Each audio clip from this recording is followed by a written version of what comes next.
The moment Callum's phone exploded to life at 2 a.m., it felt as if the entire universe tilted in a direction he never could have imagined. The sharp ringtone tore through the silence of his tiny living room, where Cal had fallen asleep on the frayed old sofa. On the coffee table, a half-finished beer still carried a ring of condensation, and the TV glowed mutely like a quiet ghost. His body jerked upright on instinct, an old habit forged from years of waking up for Hazel, his 10-year-old daughter. Even after finishing a brutal 14-hour shift at the auto shop, Cal sprang up like a coil. The number on the screen was unfamiliar, and who calls at this hour unless something is terribly wrong? His mind went straight to Hazel.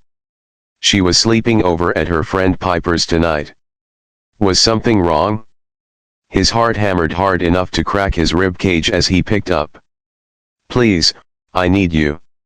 It was a woman's voice, choked, trembling, as if she was clinging to the last thread of hope. "Harborview Hospital, room 302. Please come." Cal shot fully upright. "I think you've got the wrong James." "Is that you?" Her voice cracked apart in raw desperation. "I'm so scared. I don't want to be alone." Something in that tone, primitive, exposed fear, hit the deepest part of Cal, the part he had locked away after Rosalind died 4 years ago. He remembered that ice-cold feeling of facing darkness alone. The crushing weight of loneliness when the world collapsed and there was no hand to hold. "I'm not James," Cal said, "but I can come. Just try to breathe, okay?" He didn't even understand why he said it. The words leapt out of him as if a kinder version of himself had temporarily taken the wheel. The call ended. Cal stared at the phone, wondering if he was dreaming. Then logic rushed in. What the hell was he doing? Driving to a hospital in the middle of the night because a stranger dialed the wrong number. His eyes drifted to the photo of Rosalind on the shelf. His wife's smile, forever frozen at 36, seemed to watch him, asking quietly, "How are you really living, Callum?" Next to it was Hazel's picture. His daughter, Gaptathed, holding her cardboard kindergarten diploma, 10 years old, sleeping safely at her friend's house. Everything he did, all the overtime shifts, all the nights passing out on this worn sofa was for her. The phone felt heavier in his hand. Who was that woman? Why was she clinging to a man named James who didn't bother to show up? 2:08 a.m. His rational brain listed 100 reasons to lie back down. He had a transmission to install in the morning, and he needed to pick up Hazel at 9. He didn't even know exactly where Harborview Hospital was. Yet, his hands reached for his keys. He called Mrs. Constance Bellamy, the elderly neighbor who had insisted multiple times on being his emergency contact. He apologized for waking her and gave a brief explanation, asking if she could keep an eye on his apartment in case Hazel came home early. Then he stepped out the door. Seattle at dawn was eerily empty. Traffic lights changed for cars that didn't exist.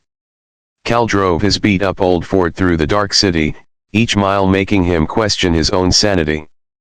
His shabby car looked completely out of place in the hospital parking lot. Under the harsh fluorescent lights, everyone's face seemed washed pale. Cal followed the antiseptic hallway to the 3rd floor. With every step, the same question echoed. Who goes to a hospital for a stranger at 2 o'clock in the morning?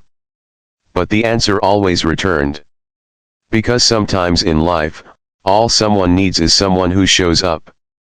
Room 302 was slightly ajar. Cal hesitated. He could still turn around, pretend this night never happened. But the steady beeping of the monitors pulled him forward. He knocked softly. She lay there, copper hair spilling across the white pillow, her face pale, but so strikingly beautiful it made him pause. Early 30s, and clearly fighting something far bigger than herself. "You're not James." "No, I'm Callum." "You dialed the wrong number," he added quickly when her eyes widened. "I just heard how frightened you sounded. I couldn't not come." She stared at him for a long moment, then suddenly let out a small broken laugh, a sound tangled with gratitude and bitterness. "I'm Vivian Marlowe," she said. "And it seems the universe sent me a guardian angel instead of a useless ex-boyfriend."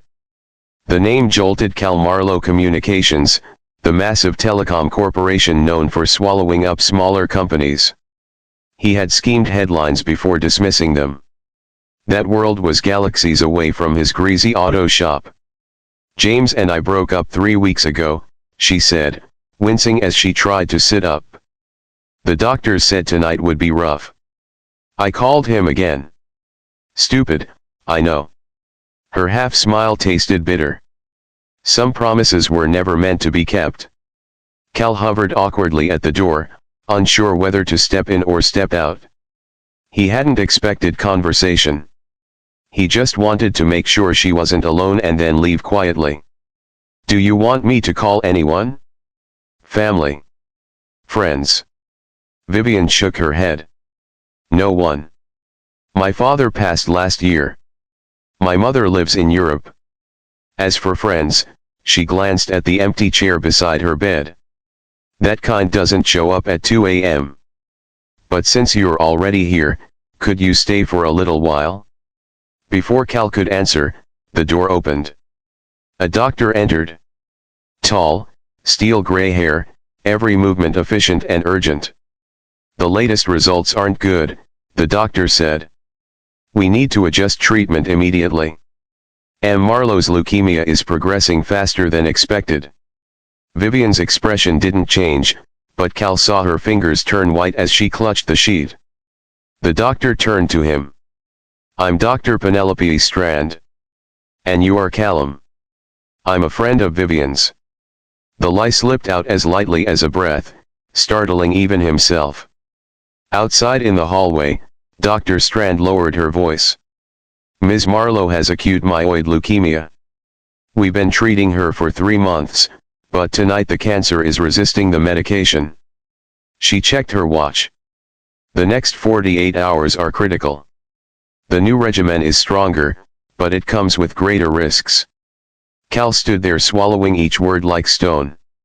So when she said she was scared, she meant it? Dr. Strand nodded. "We'll begin the new treatment in an hour.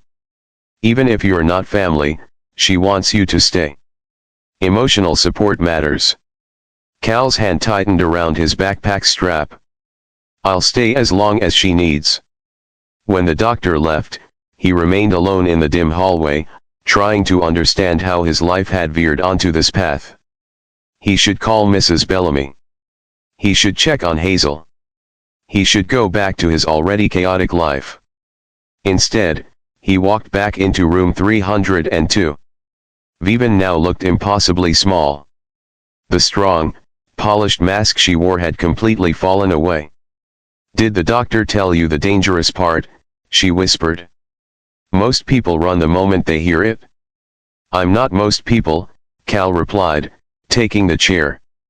"So Vivian Marlowe of Marlowe Communications, tell me why a telecom heiress is alone here at 2 o'clock in the morning." Her brows arched. "So you did recognize the name." "I read the news sometimes." Cal chuckled softly while waiting for engine parts. Vivian studied him more closely as if seeing him clearly for the first time. "So what's the most important thing in your life?" "Callum. My daughter Hazel, she's 10. The answer came instantly. "Everything else is just detail." Vivian's gaze softened. "Tell me about her." So he did. For over an hour, between the footsteps of nurses and the hum of machines, Cal talked about Hazel, her science project on engine efficiency, her obsession with vintage cars, how she was better at mechanical intuition than math. Their Sunday movie nights they hadn't missed since Rosalind's passing. In return, Vivian cracked open her world, the pressure of being the sole eyes, a skeptical board of directors, the ex-boyfriend who fled after her diagnosis. The friends who evaporated when illness stole her shine. That conversation, strangely enough, felt effortless, as if two souls from distant worlds had stumbled into the same fragile moment. The doctor said, "I might not make it through the night," Vivian said at last, voice eerily calm. "That's why I called James. I didn't want to die alone." Cal's heart dropped. "Then I'll stay," he said, quiet, but solid as bedrock. No one should face this alone. That night, beside a cold white hospital bed, a single dad and a dying billionaire woman standing on the edge of a 48-hour battle unwittingly stepped into a story that would alter both their destinies. If you're following this story, don't forget to subscribe so you won't miss part 2, because the twists only get wilder from here. And tell me, do you think that 2 a.m. phone call was random, or was fate trying to intervene? Vivian survived that night, bluntly defying every grim prediction the doctors had laid out. When dawn broke, the critical window had passed.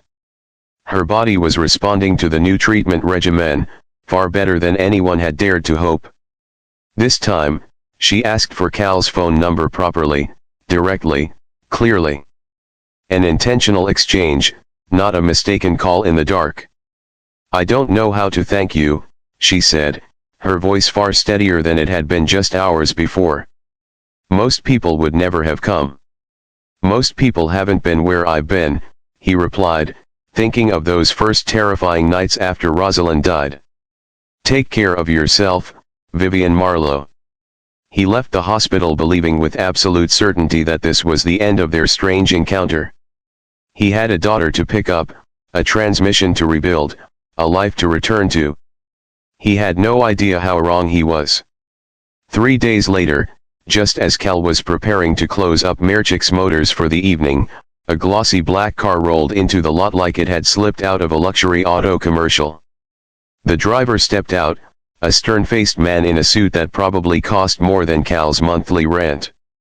He approached, carrying a cream-colored envelope. "Ms. Marlowe requests your presence at her residence tomorrow evening at 7, the man said, his voice perfectly crisp. "The address is inside the envelope. She instructed me to tell you that this matter is very important." Cal's first instinct was to shut it down immediately. His life was already tangled enough, like a mass of burnt wires. He didn't need a billionaire battling illness thrown into the mix. But curiosity, and if he was honest with himself, concern for Vivian, quietly won out. For the next 24 hours, he found himself distractible, unfocused, his mind continually circling back to the same question. What does Vivian want from me? Hazel quickly noticed the odd behavior in their usual morning routine. "Dad," she frowned. "You just poured orange juice into your coffee and put my cereal in my lunchbox. What's wrong with you today?" All he could do was give her a sheepish smile. But that question stuck with him the entire day. What was wrong with him? Why was he so drawn to a woman he had only spent a few hours with? Someone who belonged to a world so far removed from his. It was like they were two different species. The Marlowe estate was exactly what he imagined and then some. A sprawling mansion overlooking the city, gardens trimmed to perfection, and a security system that made Fort Knox look like a children's playground. Cal stepped out of his truck, suddenly feeling out of place in his clean but faded jeans and the button-down shirt he had ironed within an inch of its life. A housekeeper led him through marble-tiled halls into a sunlit room where Vivian was waiting. She looked far better than she had under the harsh hospital lights. A flush of color had returned to her cheeks, though her whole presence still seemed fragile, as if a strong breeze might tip her over. When she saw him, she smiled. A real smile that reached her eyes, no longer just a polite mask. "Calamy, you actually came." "You said it was important," he replied, remaining standing abruptly aware of how luxuriously poor he looked amid a room where the pristine white sofa probably cost as much as his entire truck. Vivian gestured for him to take the seat across from her. "I have a proposal for you," she said, her voice both serious and tinged with hesitation. "It's going to sound a little crazy, but I hope you'll listen to all of it before you say no."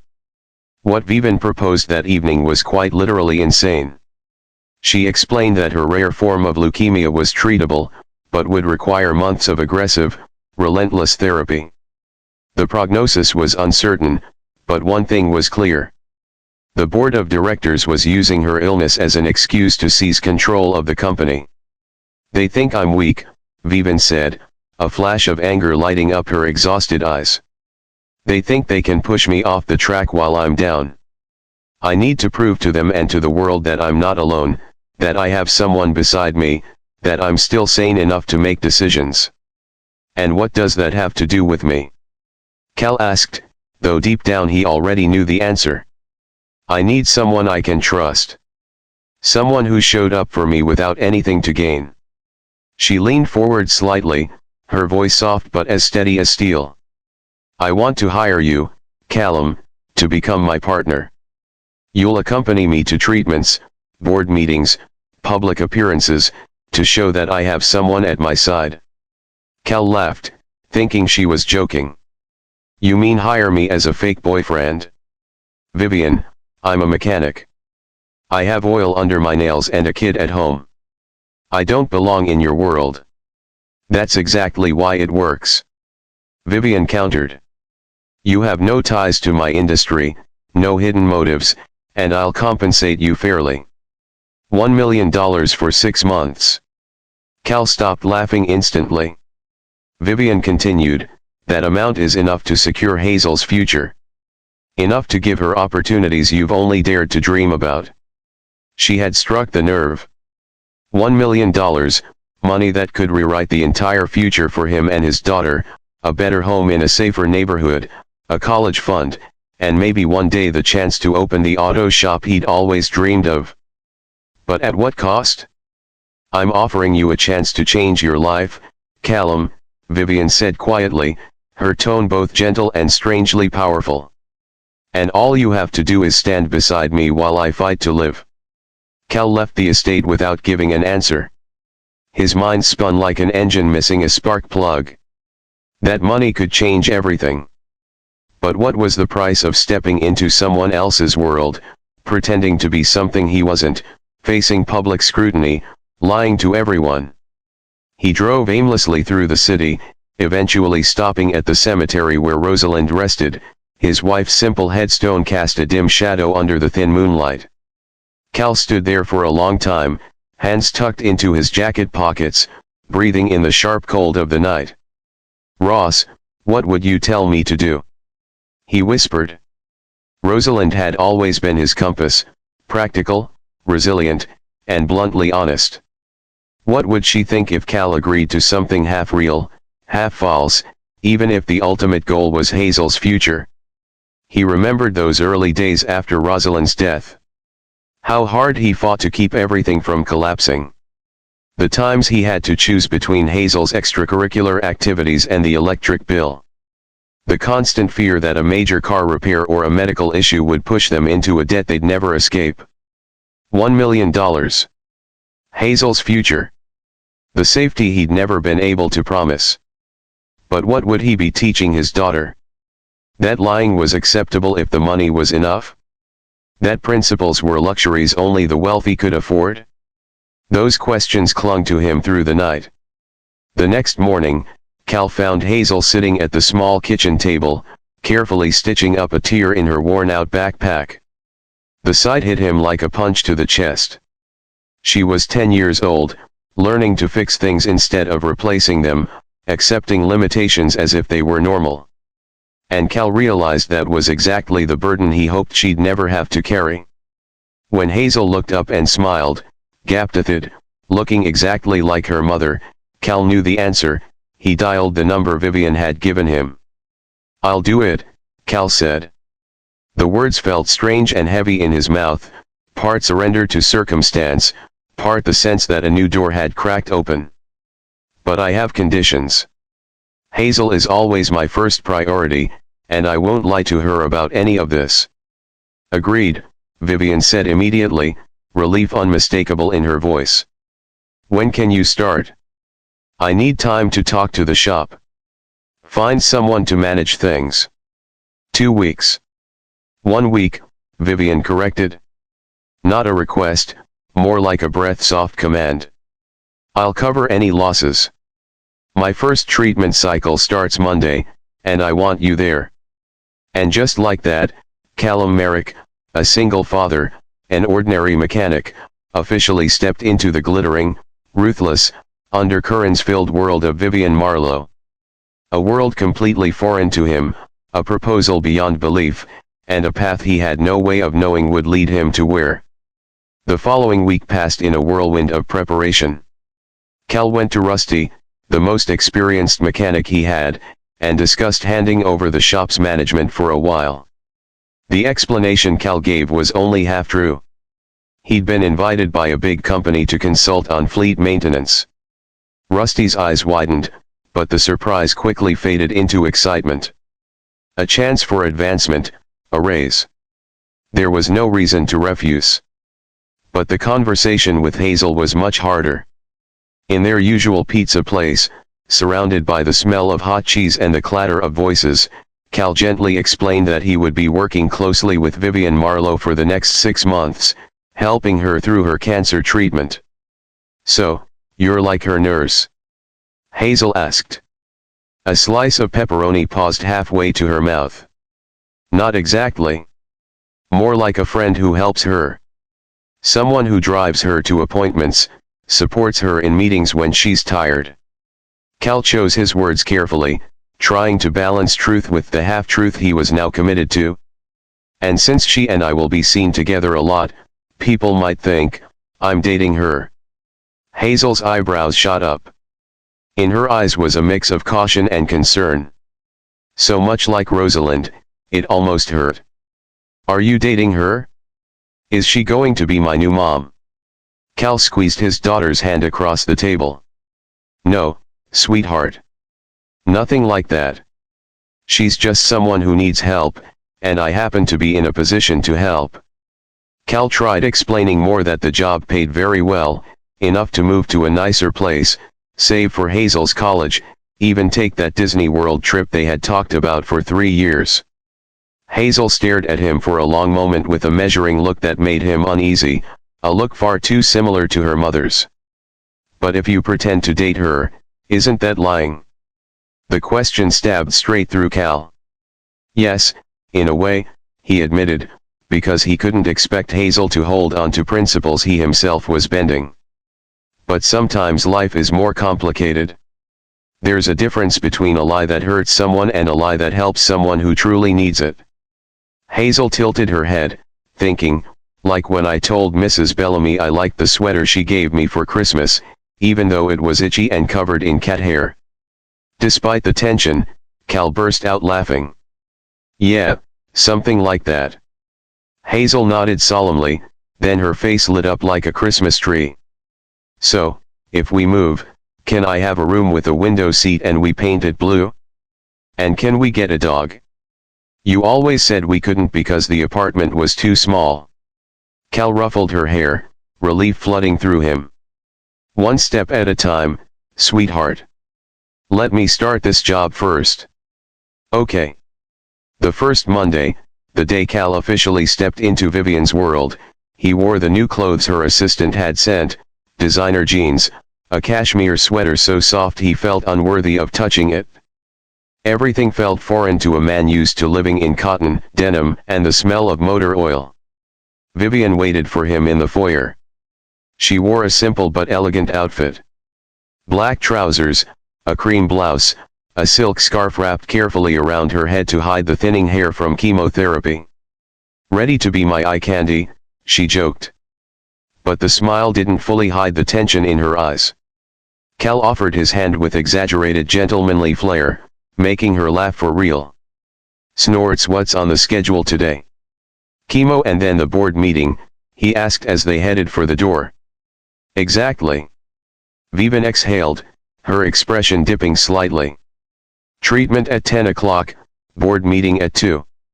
My doctor told me to reschedule, but I can't look weak right now. Not when Donovan Westfield is circling like a vulture." Vivian's private cancer center was nothing like Cal had imagined. Leather recliners instead of hospital beds. Warm lighting instead of harsh fluorescence. Fresh flowers replaced every morning. But the truth remained. 4 stands, monitors, antiseptic smells, and the pain hiding behind Vivian's attempts at composure. Cal had not prepared himself for this. She had been so sharp, so strong, he'd almost forgotten she was sick. But when the nurse connected the 4 and Vivian stifled a sharp breath as chemicals rushed into her bloodstream, everything became painfully real. "You don't have to stay in the room," Vivian said, sensing the tension in his eyes. "Just being in the waiting area is enough. The staff all know who I am." But Cal shook his head. "I'm not here just for show." He pulled a chair beside her and sat close. "Tell me about your company, Marlowe. Communications. What do you actually do?" 3 hours passed to the sound of chemo dripping steadily. Vivian spoke about her father's legacy, a telecommunications empire built from nothing, and her own vision to bring it into a new era. Cal listened, asked questions, and slowly watched life return to the pale slopes of her cheeks. When treatment ended and Vivian was too weak to stand, Cal helped her to the car without being asked, without needing an explanation. Paparazzi were waiting. Of course, Vivian had planned for that. A fragile Aries stepping out of a treatment center supported by a mysterious man's arm. That was the kind of story every tabloid devoured. The next day, headlines were everywhere. Marlowe Aries finds love amid illness. Who is the mystery man supporting Vivian Marlowe? And just like that, Cal Merrick, a regular mechanic, a single father who only wanted a quiet life, stepped into a media storm he had no idea was about to swallow him whole. "So it worked," Vivian said dryly when Cal arrived at the estate the next day. She was curled up on the sofa, looking exhausted but oddly satisfied, her hand sliding across the tablet in front of her. Cal caught a glimpse of the photos of them. Vivian looking fragile but fiercely determined, and he himself caught in a side profile, his face serious as he helped her into the car. "That's all you care about? Just the media effect?" Cal couldn't hide the bitterness in his voice. After witnessing her struggle with pain, seeing everything boiled down to a strategic move in their arrangement, suddenly felt hollow. Vivian looked up, her expression unreadable. At this moment, "Yes," she said, pointing to the screen where an email was open. "My board meeting is in 2 hours, and these photos just strengthened my position significantly. They can't paint me as a weak, isolated woman. Not when there's a strong, devoted man beside me." "I'm not devoted. I'm being paid," Cal reminded her. A surprising sting rising in him at being reduced to a bullet point in her strategy. Something flickered in Vivian's eyes. Maybe pain, maybe just exhaustion. "Of course, I didn't mean otherwise." Her voice slid back to cold professionalism. "Now, if you'll excuse me, I need to prepare for the meeting. Sienna will take you to the library. You can wait there." Sienna Doyle, Vivian's personal assistant, led Cal into a paneled oak room lined with books. When she turned to leave, Cal gently touched her sleeve. "Hey, can I ask you something? How long have you been working for Vivian?" Sienna studied him with a calculating look, weighing how much she should share with the rented boyfriend. 5 years. I started as an intern at Marlowe Communications in college. Vivian selected me for her personal team after I graduated. So, you know her very well, better than most. In that case, tell me about Donovan Westfield. Vivian talks about him like he's her sworn enemy. Sienna's face darkened slightly. Westfield was her father's right-hand man for nearly 30 years. He assumed he'd be the successor when Edmund Marlowe passed, but Edmund left control to Vivian instead. Westfield never forgave her, especially now that she's making changes her father always resisted. And now with her illness, Cal hesitated. He's using it to push her out, Sienna finished. That's why she hired you to look strong, supported. She glanced at her watch. The car leaves for Marlowe Tech Center in 45 minutes. Vivian will want you dressed appropriately. I've prepared a few options in the parlor. Those options turned out to be 3 designer suits. Any one of which probably cost more than Cal earned in a year. A tailor was waiting, making quick alterations to ensure that when Cal stepped out the door, he would look more like the boyfriend of a billionaire than a mechanic fresh off a shift. When they arrived at Marlowe Tech Center, a gleaming tower of glass and steel in downtown Seattle, Cal felt like an actor shoved onto stage before reading the script. The suit fit perfectly, but to him it still felt like a costume. The hairstyle Sienna forced him to wear was too precise, too intentional for a man used to raking his fingers through his hair. Even his hands felt strange. The deep-set grease scrubbed away by a manicurist until almost nothing remained, though Cal knew it would never vanish entirely. Vivian, on the other hand, transformed without the slightest awkwardness, despite having undergone treatment that morning. She walked into the building with commanding confidence. The silk scarf had been replaced with a wig so natural that had he not known, Cal would never have guessed. Makeup obscured the pale undertone of her skin, and the tailored suit radiated authority and control. Cal followed her, reminding himself of the old lessons from his military father. Stand tall. Look people in the eye. Speak only when needed and when you speak. Make it solid. Show strength without flexing. Simple rules, but useful every time he stepped into a new battlefield. The boardroom was exactly the kind of place where people never laughed for fun. A large mahogany table polished like a mirror. Men in expensive suits seated around it, their gazes sliding between curiosity and open hostility. When Vivian introduced Cal as her partner, she offered no further explanation, no backstory, no clarifying details. She simply presented him as an undeniable fact everyone had to accept. As you can see, Vivian began, her voice like velvet-wrapped steel. I am fully capable of continuing my role as CEO.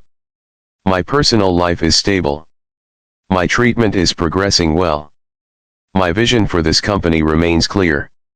Any attempts to question my competency will be seen for what they are. Opportunistic power plays, nothing more. The men exchanged glances.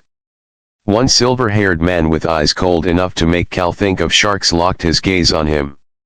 And her companion Donovan Westfield's voice was soft but razor-sharp, dripping with disdain. What's his background, Mr. Merrick? What exactly is your role in all this? Before Vivian could answer, Cal leaned forward slightly. I'm here to support Vivian in whatever way she needs. He met Westfield's stare head-on, refusing to be intimidated. Some would call that love. Others would call it basic human decency. Either way, I'm not going anywhere. The room went silent, as if the air itself had been sucked out. Under the table, Vivian's hand found his, squeezing lightly, a gesture that could have been gratitude, or a warning he'd just poked a hornet's nest. Cal wasn't sure which, but he squeezed back. A silent promise that he was Alan, at least for now. After the meeting, as they walked toward the parking garage, Vivian broke the silence first. That response was unexpected. Thank you. Don't thank me. I just can't stand that tone, Cal replied, still surprised by the instinctive protectiveness he'd felt toward her. Those people are sharks. Yeah. Vivian nodded, her eyes lingering on the row of mirrored buildings reflecting the gray sky. And you just jumped into the tank with them. She turned to him, her expression suddenly sharper. Be careful, Callum. These people play for real. And it wouldn't be long before he would understand she wasn't exaggerating in the slightest. 2 weeks later, while Cal was picking Hazel up from school, a black sedan slid into the parking lot and stopped right behind his old truck. Instinctual alertness flared. Cal immediately handed the keys to his daughter, motioning for Hazel to get in the truck and lock the doors. Only when she was safely inside did Cal turn back. And when he saw who was stepping out of the sedan, a chill ran down his spine. Donovan Westfield, sleek gray suit, the walk of a man accustomed to commanding a boardroom with a single glance. Mr. Merrick, I'd like a word, Westfield said, polite in tone, but tinged with threat. Cal positioned himself squarely between the man and the truck. What do you want? I just want to understand your arrangement with Vivian Marlowe. A smile flickered, thin, cold, and never reaching his eyes. Strange that someone like her would suddenly be involved with someone like you. Someone like me? Cal repeated, voice flat, but his gaze sharp. Oh, come now, Westfield murmured with a small shrug. A mechanic, a single father living in the poorer side of town. Not exactly the type of man Vivian has ever looked twice at. He tilted his head. I've stood beside Edmund Marlowe's board for 30 years. I knew him better than his own daughter. And I know when something doesn't add up. Tell me, how much is Vivian paying you to play the role of her boyfriend while she battles that disease? Cal's blood stilled, but his exterior remained calm. You're barking up the wrong tree. Are we sure about that? Westfield lowered his voice to something almost serpentine. $1 million over 6 months. Correct. For someone like you, that's life-changing money. Enough to make you do things you normally wouldn't. Cal stepped forward. Stay away from me and my daughter and stay away from Vivian. Westfield let out a soft, contemptuous laugh. What will you do? Run to Vivian and say I threatened you. She already knows I'm her enemy. But let me offer another path. He leaned in.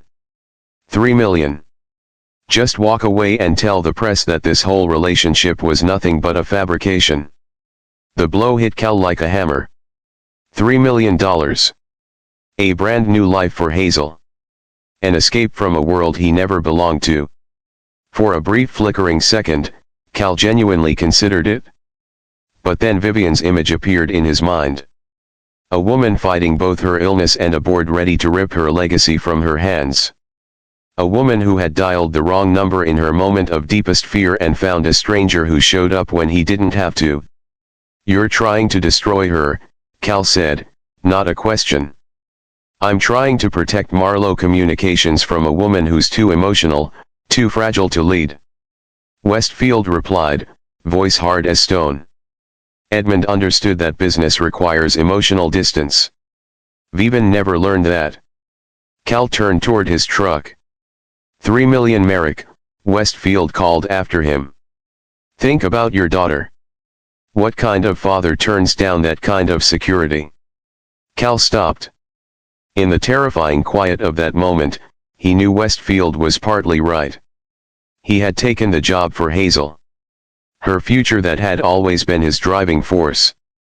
But then he remembered that morning Hazel carefully stitching the strap of her torn backpack instead of asking for a new one. Her quiet resilience, the way she never complained about what they lacked. If he took that money, what would he teach her? That loyalty could be bought. That principles were luxuries meant only for the wealthy. Cal drew in a long breath. The kind of father who wants his daughter to be proud of him, he said, opening the truck door. Hazel looked up from her book, curiosity in her eyes. Who was that man, Dad? Someone who thinks he can buy things that aren't for sale, Cal replied, forcing a smile. How was school today, sweetheart? That night, after Hazel was asleep, Cal called Vivian. He didn't want to discuss it over the phone. Someone like Westfield had more than enough resources to listen in. He suggested meeting somewhere neutral, a small cafe near his apartment, the kind of place Westfield would never bother to step into. Vivian arrived looking so different that Cal needed a second to recognize her. Simple jeans, a soft sweater, the silk scarf replaced by a beanie. Gone was the polished heir to a billion-dollar empire. What remained was a young woman who looked tired but fiercely resilient. When Cal described how Westfield had shown up at Hazel's school, her face drained with fury. He went to Hazel's school, she clenched the teacup. That's crossing every boundary. He offered me $3 million to walk away, Cal said quietly, aware of nearby ears. And to reveal that we're just pretending. Vivian was silent for a long moment. She stirred her tea but didn't drink. And you refused. 3 million, triple what I'm paying you. Of course, Cal said as if it were the most obvious thing in the world. Vivian looked up. Her eyes searched his for confirmation, for trust, or for proof of something she'd always feared. Is that, she whispered. All this is to you, money. Cal exhaled, running a hand through his hair. At first, yes, I won't pretend otherwise, but that's not the only reason. I agreed because you needed help and I could help. Same reason I showed up at the hospital that night. He leaned forward, eyes steady on hers. Money matters, but it isn't everything. Something shifted between them in that instant, subtle, but undeniable, like the ground quietly shifting beneath their feet. Vivian slowly extended her hand. Her fingers brushed his so lightly it hardly felt real. Thank you, she whispered. For being someone I can trust. The next day delivered a blow no one saw coming. Photos began circulating everywhere. Cal entering the Marlowe estate late at night. Vivian handing him an envelope that looked like cash and blurry documents that seemed to outline their agreement. The story spread like wildfire. Marlowe heiress hires fake boyfriend to deceive the board and the public. Vivian's phone rang non-stop.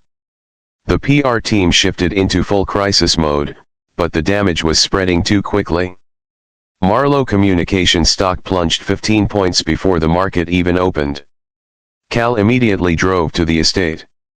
He found Vivian sitting calmly in the reading room, eyes fixed on the news ticker scrolling across the screen. That calmness in Cal's eyes was more worrying than panic. I'm sorry, he said the moment the door clicked shut. This is my fault. Westfield's been watching us. It's not your fault. Vivian's voice was steady, though the dark circles under her eyes betrayed a sleepless night. This is how the game works. I just didn't expect him to strike this fast. So, what do we do now? Vivian turned to look at him. Her gaze was sharp, direct, unwavering. The question is, are you still in this with me, Callum? If you want out, I won't blame you. Things are about to get very ugly. And you and Hazel, none of this is what you ever asked for. Mentioning Hazel made Cal freeze. The judgment from kids at school, the gossip from parents. His daughter would feel the hit directly. But then he remembered the lesson he wanted Hazel to learn. When someone you stand beside gets caught in a storm, you don't turn your back and run. I'm not going anywhere, Cal said, voice solid as stone. But we need a new strategy. Denial won't work. They have photos. They have documents. And at that moment, Vivian smiled. A small, calculated smile that reminded Cal that beneath the fragility was a CEO raised to run an empire. We're not denying, she said. We're taking control of it, then flipping the board. The press conference was Vivian's idea.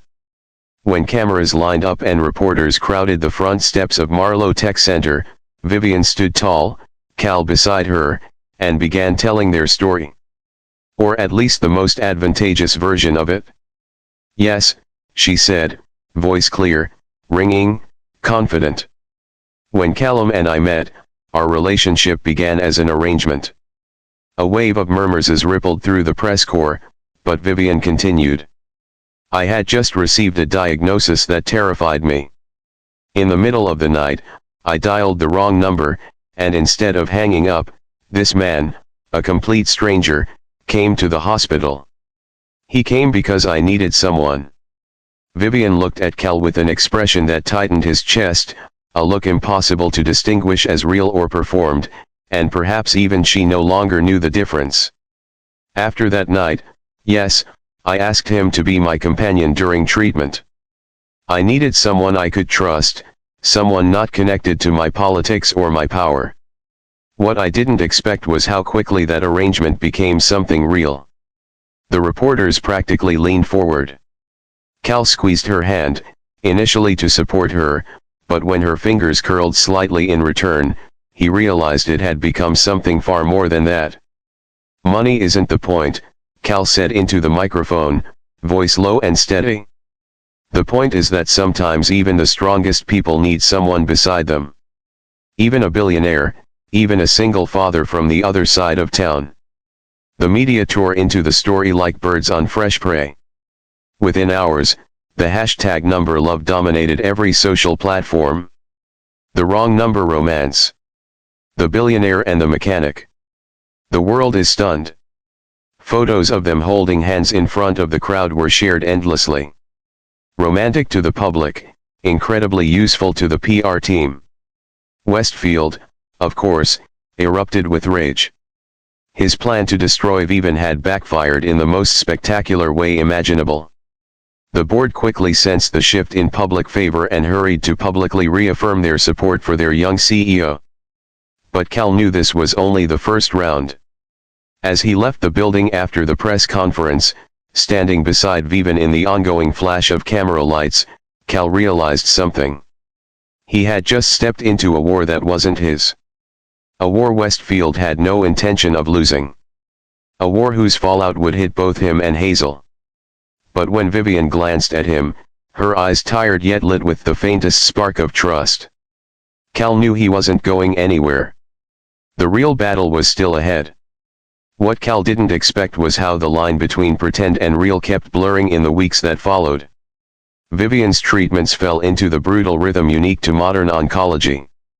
Poison pumped into the body on schedule, followed by days of exhausted recovery, a brief window of what could be called relative normal, and then right back to the poison again. Cal slowly learned medical terms he never wanted to know, developed a sixth sense for when Vivian's nausea was about to hit, and became an expert in the smallest forms of comfort. An extra pillow, a cup of ginger tea, a timely sentence, things that didn't erase the pain, but made the unbearable just a little less harsh. Hazel, astonishingly, adapted to the new circumstances, with a resilience only children seem to possess. When the initial media storm settled, Vivian suggested Hazel come visit the estate, thinking a big house and sprawling garden might lift a 10-year-old's spirits. None of them predicted the almost immediate bond that formed between Hazel and Vivian. It started with a tour of the mansion's library.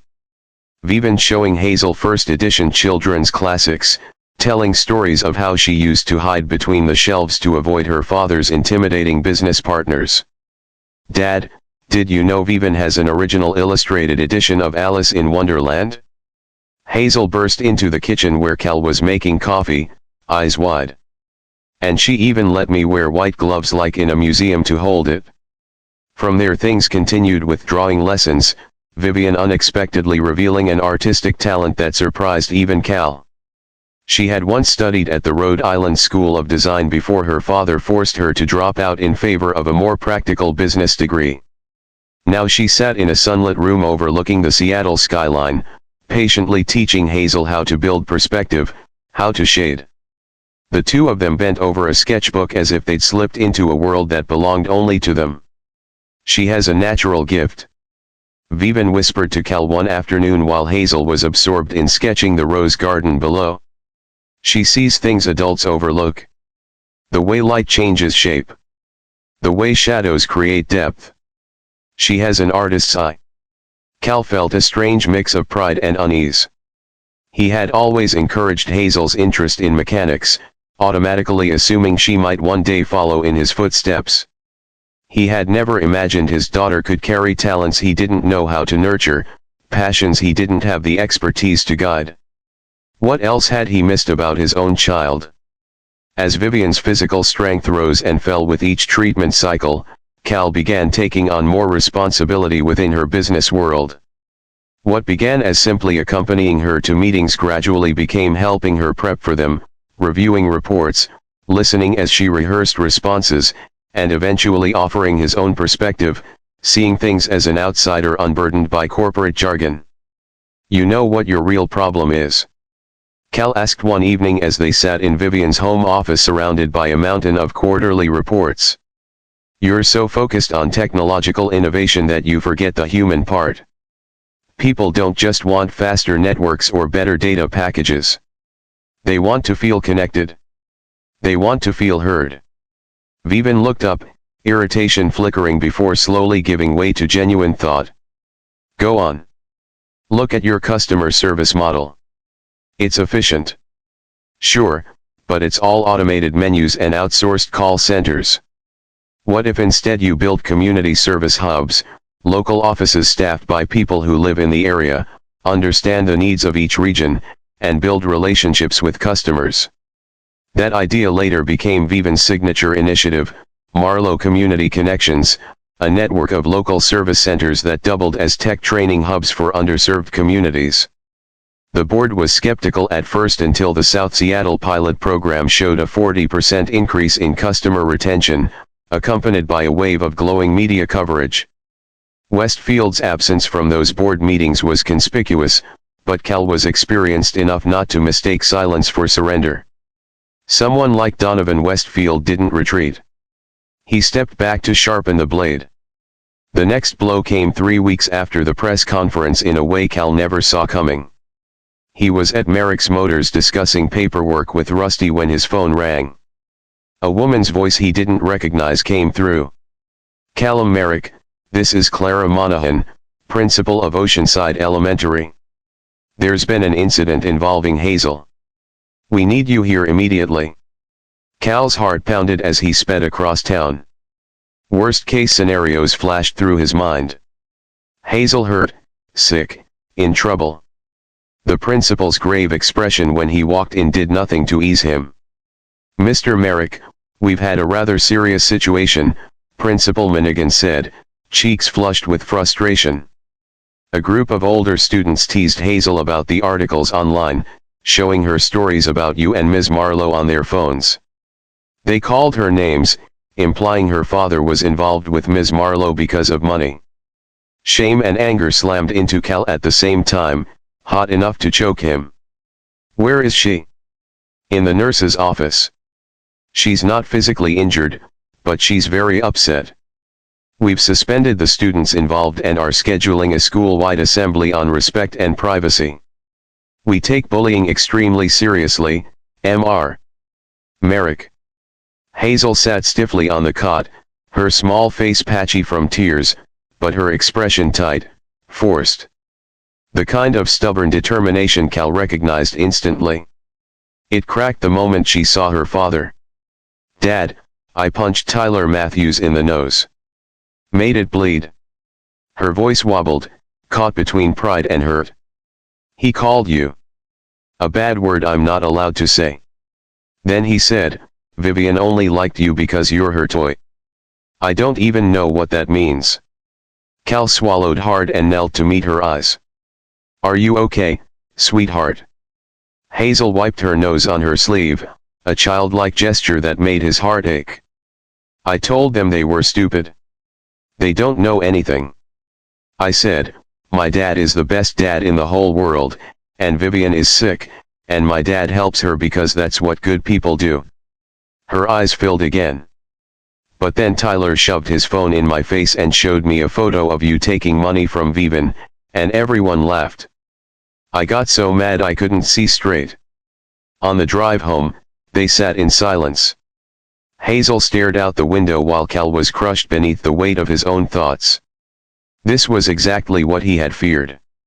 His daughter paying the price for his choices.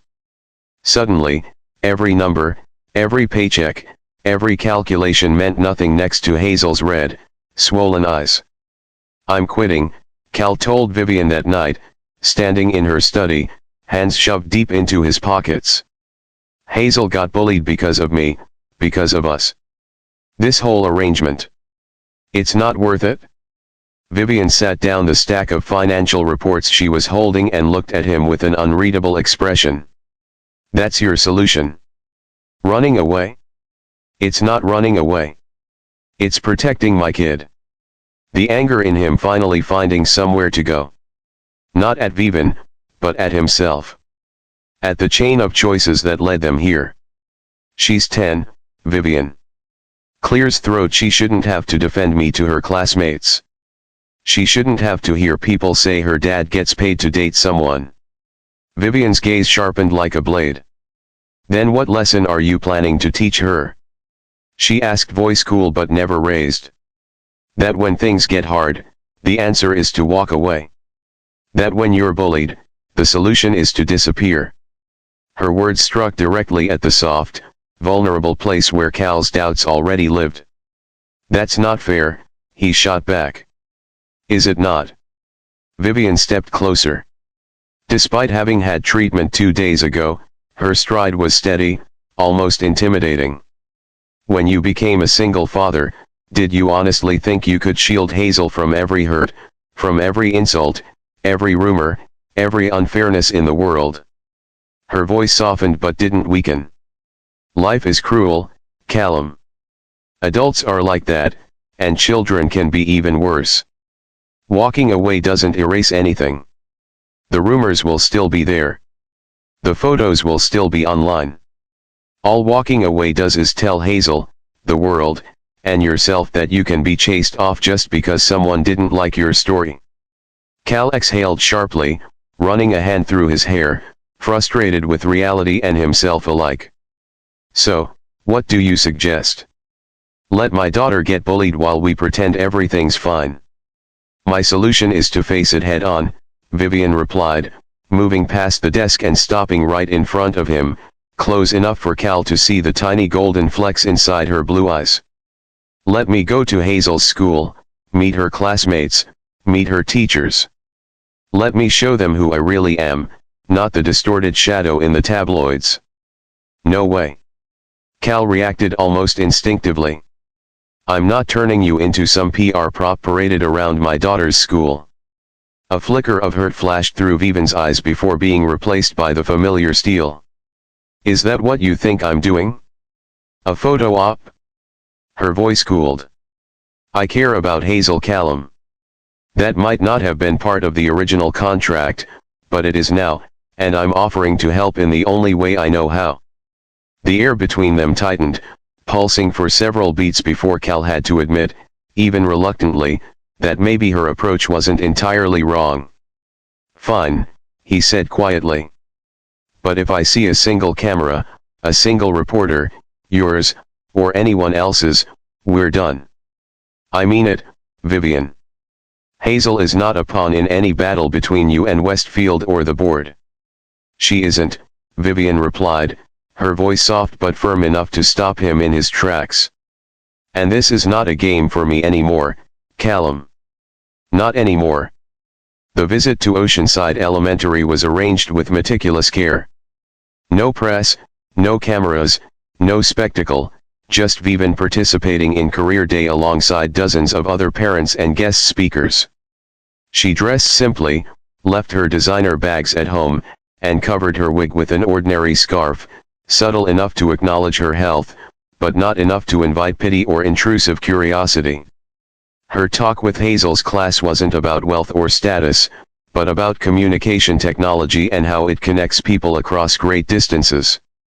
She brought a few prototype phones for the kids to pass around, explained how satellites transmit signals, how waves travel, and ended with an unexpectedly touching message. Use technology to build bridges, not walls. People think technology is about devices and data, but it's really about connection, Vivian said, her voice softening as if she too was looking back on herself. When I was diagnosed with leukemia, I dialed the wrong number in the middle of the night. Instead of hanging up, the person on the other end came to the hospital and sat with me through the scariest night of my life.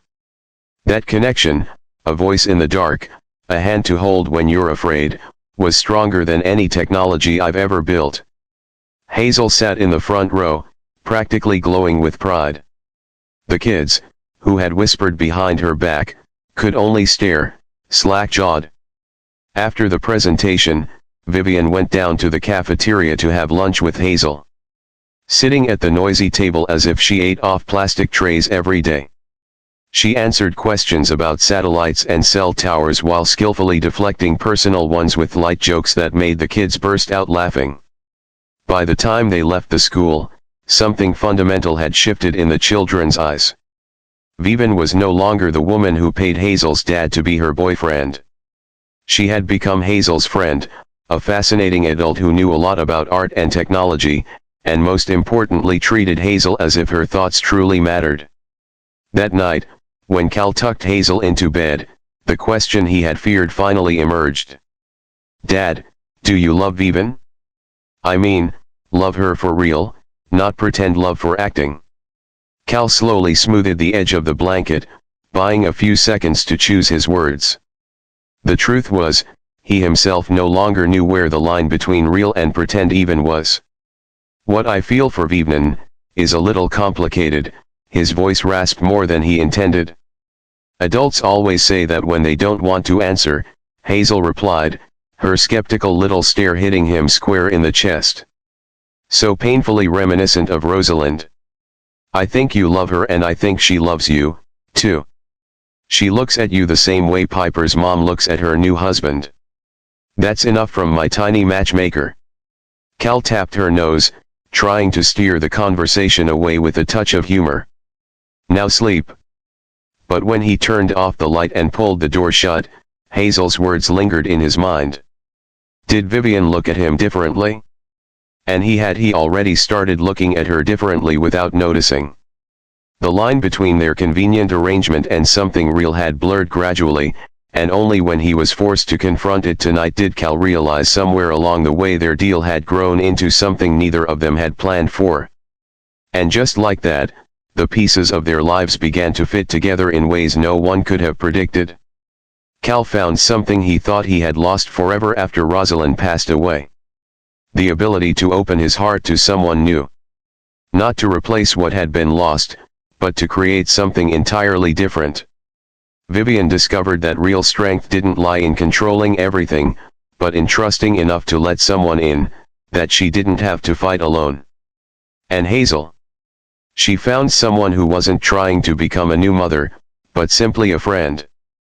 Someone who taught her how to draw, who listened to her dreams, and who made her father smile in a way she hadn't seen since her mom died. But out there, in the power-laced hallways of Marlowe Communications, Donovan Westfield hadn't spoken his last word. The man who had spent 30 years building an empire beside Edmund Marlowe, wasn't going to let it slip through his fingers so easily. And James, the ex-boyfriend who abandoned Vivian when she needed him most, was planning a return. Not out of love, but something far more dangerous. Wounded pride and boundless ambition. Meanwhile, the $1 million remained in the escrow account. A sum that once seemed like the answer to every problem, now turning into the most complicated question of all. When a relationship begins as a contract, but grows into love. What does money even mean? If you followed the story all the way to this point, thank you so much for staying until the end. But the story is far from over. Do you want to know what tricks will Westfield use to sabotage Vivian? How will James return? And what chaos will he bring with him? Will Cal and Vivian survive the looming vote of no confidence? And most importantly, will their love be strong enough to withstand everything? If you want me to start writing part 2 filled with drama, twists, corporate scheming, and even deeper romance, leave a comment below the video saying, "Continue part 2. Subscribe so you don't miss part 2, where everything will get hotter and far more intense. Like this video if the story touched your heart. Share it with friends who also love emotional romantic storytelling. If this video reaches 1000 likes and 500 comments requesting it, I will release part 2 next week. See you in the next chapter of Cal and Vivian's journey. And remember, sometimes a wrong number call is destiny calling.